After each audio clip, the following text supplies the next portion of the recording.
Joey John Maguire at home, confined to barracks, which is something I hate, although I don't hate my home. I love my home.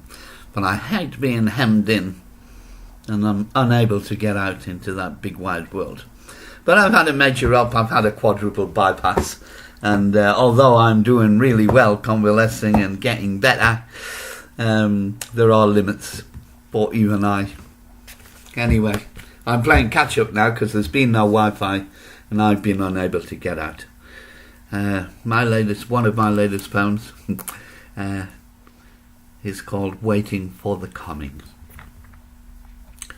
Since coming home, my care has been of the absolute minimal. Just the one nurse from the welfare who arrived on what could have been the day after my death to tend to my sodden dressing. I am indebted to the surgery nurse, along with the whole team who came to my rescue by being there. Weak from lack of sleep and exhaustion, reeking of hospital death, I have found the strength within to survive by pulling on the stubborn grit I have been associated with, as it is what separates me from others.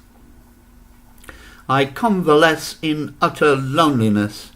I am in unknown territory, even though my name is Mr. Lonely, my solitude being the buttress that props up the frailty of my body, mind and soul. I have experienced a whole gamut of emotions, slipping from euphoric bliss into the depths of an abyss with regular ease. And my past has been haunting me like a fly trapped in a web. The more I struggle, the more trapped I become, and the more my past sucks hard to maintain its grip, refusing to leave. Logic dictates I have no choice other than to carry my past with me, a heavy burden I am accustomed to, for I have carried its weight for decades, also without the luxury of choice.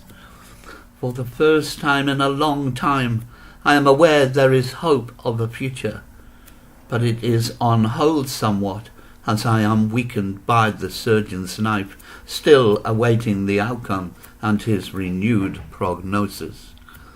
Recent weeks have seen me tested beyond the limits of the norm, and much to my annoyance I find I am human after all.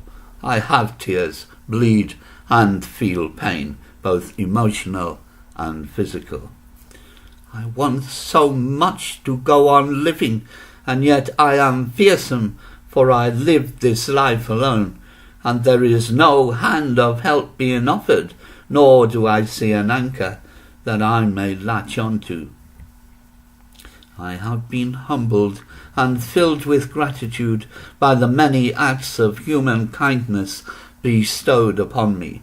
My faith and courage may well have bought me another 20 precious years, though I dread to think of those years resembling the many painful years that have gone before.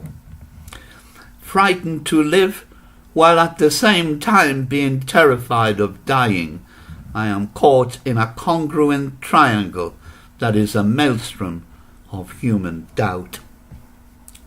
Tonight will be no different to other nights.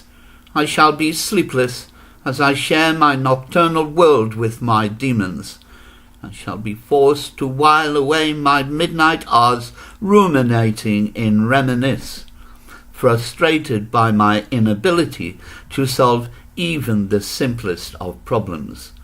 So again I shall resign myself to living in the confines of limbo, where I shall wait for the coming, having no idea what it is that comes. Joey John Maguire.